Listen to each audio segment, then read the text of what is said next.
Adam here from the Walzer Automotive Group, and what I want to do today is compare a couple of Mazdas. So next to me here I have the 2024 Mazda CX-5, and on the other side I have the 24 Mazda CX-50. So we'll look at the interior, the cargo space, the exterior, and see which one might just be perfect for you. Okay, so let's start with the 24 CX-50. Now this is the wind chill pearl exterior over the terracotta interior, which we'll dive into in a little bit. So the one we have selected today is the 2.5 turbo. Now in terms of the CX-5, that's going to be the 2.5 turbo premium. So we'll get to that in a little bit. Now the CX-50, as you can tell, has a little bit lower of a roof line. Now why would that be? Mazda says it's to help you access the roof rack. So if you put the crossbars up above, if you're into kayaking or mountain biking, it's going to give you a little bit more ease of access to the outdoor activities. Now that's where the CX-50 is going to really shine. It's a little bit wider, so the interior dimensions will be a little bit different, as well as the exterior, as it's a little bit larger footprint.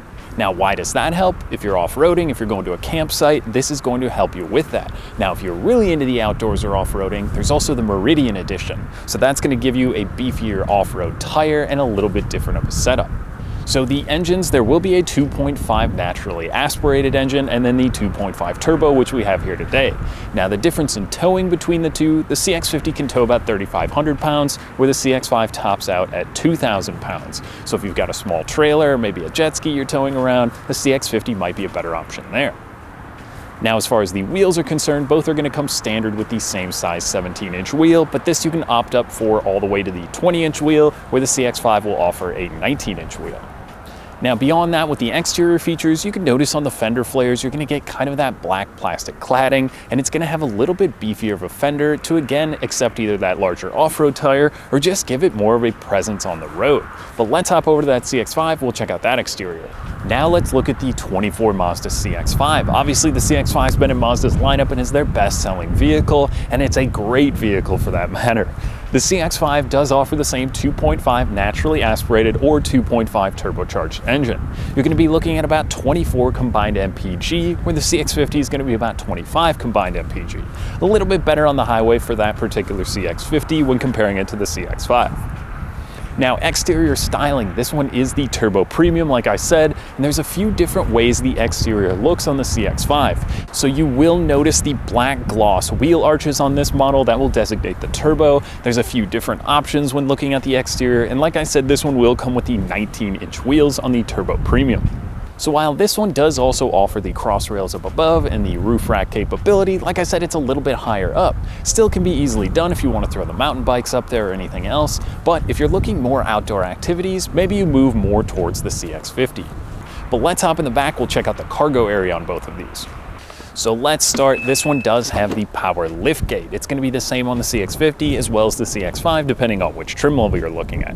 So in the back of the CX-5, this one has the 40-20-40 split rear seats. So you can fold down one side, just the center, maybe if you're throwing skis in there, or you can leave those up and you do get a lot of passenger space. But one thing that's really cool is there's these little handles on the back. So if you've got a bunch of stuff back here, you can just grab the handle, pull that, and it'll flip down either side. It's a very convenient feature found on both models.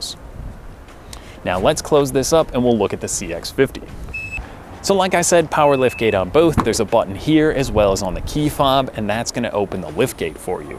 So same difference in this one, except for this is going to have a 60-40 split rear seat. You're still going to have those convenient handles on the side here you can pull, and cargo space is going to be very similar between the two models. So I found this one to kind of have a little bit lower of a load area. So if you're throwing stuff in, it might be a little bit easier, more convenient, because like I said, it does seem a little more low down to the ground when comparing it with the CX-5. But let's hop in the rear seat of this one. We'll check out the passenger area.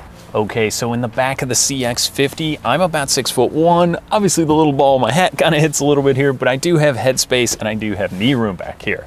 One of the coolest things in here that you notice right away is the panoramic sunroof. So that is offered in the CX-50 and not in the CX-5, where you just have the standard sunroof. But you are going to have air vents down here as well as a couple USB plugs, and this terracotta interior, I love how it looks. It's still black on the seat here, so if you've got the little kids kicking, that's not going to get ruined or too dirty with the brown interior, but it kind of flows through and you've got your armrest in here and it looks very nice. So let's hop over to the CX-5 and we'll compare that one. Okay, so in the back of the CX-5 now, I do feel like I have a little bit more headspace back here because like I said, the roofline is a little bit taller and I do have just a tiny bit more knee room. And I think the cargo area pretty much overall is going to be the same for the second row. Now, one thing that's pretty cool back here in the armrest, which has your cup holders, also is going to have heated seats. And then if you open this up, there also is USB plugs in there.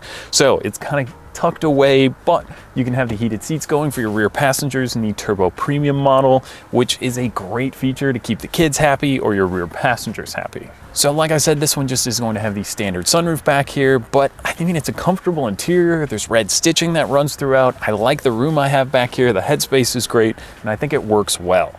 So let's hop back over to the CX-50. We'll check out the driver's seat. So now we're inside the CX-50 here, and again, this is the turbo model. So you again have to notice this terracotta interior, which looks really cool in here. Now there's a lot of similarities between the 5 and the 50, so we'll just kind of breeze over the top. But as far as the driving position goes, it does feel a little lower, and the windshield to me almost feels a little bit wider. Visibility is great in here. You can see very easily. You're also going to have blind spot monitoring, as well as a lane departure warning system and an adaptive cruise control. So you can set that right here on the steering wheel. It will keep 4, 3, 2, 1 car lengths ahead of you. It's a great feature and it makes it very easy to eat up a lot of miles on the highway. Now, these seats are very comfortable and they're also going to be heated. Obviously, it's snowy and cold today, so when you hop in, you can click those on, and then you do have the push button start in here, so you don't have to take your gloves off. You can just hop in the car and go. Now this one will also get the dual climate control for the turbo, and then we have our infotainment system here. So this is a 10.25 inch display, so you've got all the things you need. You can either use this, or when you're parked, you can also use that as a touchscreen. So you are going to get the wireless Apple CarPlay as well as Android Auto in here. You can control it down here. There's voice controls on the steering wheel. Everything is very simple, and it is going to keep you safe and paying attention to driving. Now, like I said, speaking of driving, this is the 2.5 turbo, and it's going to be paired to the 6-speed automatic transmission. There's paddle shifters on the steering wheel, but this little car is fun to drive. It's sporty. There is an MI or My Drive down here, so you can go between sport, normal, and an off-road mode. So you can kind of switch between those to fit your driving style. The off-road changes the digital display here, and it kind of can do it all, right? You can still use this vehicle day to day. It's got room in the back, it's got great cargo space, and then if you need to do a little bit of off-roading, or if you're going to that campsite, you can kick it down and you get full capability there. So now we have our digital display here, so you can use the little info button to go through kind of your trip computer, or you can just have the gauges on there. It's also going to show your adaptive cruise control. That we'll find similar in this CX-5. So the big difference to me here is the lower roof line. The stitching inside is supposed to resemble a hiking boot, so obviously Mazda thinks if you're maybe more the outdoorsy person, the CX-50 might be a better fit there. The panoramic sunroof is awesome, and the technology in here is very great, paired with the terracotta interior. I am definitely a fan of the CX-50. But let's hop over to the CX-5, we'll check that one out. Okay, so now in the CX-5, immediately it feels a little bit different, and you do feel a little bit higher up to me. But I love the steering wheel in here with the red stitching. These seats as well get the red stitching. And now in the Turbo Premium, they're going to be heated seats, and we add one of my favorite features, which is the heated steering wheel. So when your hands are freezing and you hop in the car, then it's absolutely one of the best features that you can get. And then when the summer comes back around, this is also going to have ventilated seats. So I can kick those on. They're 3, 2, 1 settings for either the heat or the ventilated seats, and that is a really cool feature.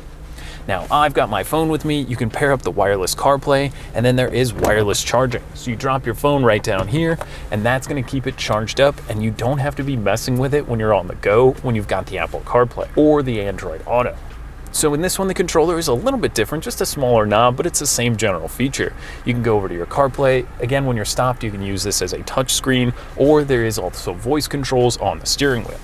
Now, the digital display in this one, pretty much the same, just a little bit different setup in here, but it's going to keep your adaptive cruise control as well as your lane departure warning. And then this one adds the heads-up display.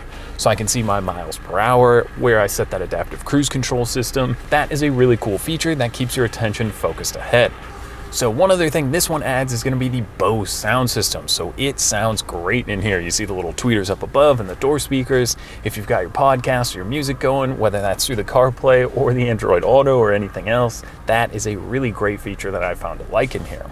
So the all black interior, it's comfortable. I like the layout of the cabin, and you can tell why this is Mazda's best-selling vehicle.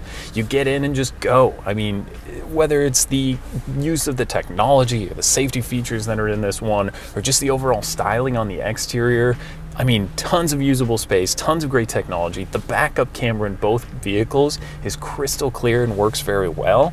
I mean, if you're in the market for a crossover SUV, I think you gotta get out, take one of these for a spin, or both of them, and see what you think and how they drive on the open road, how it fits you. I think there's one you're gonna find that might just work perfect for you.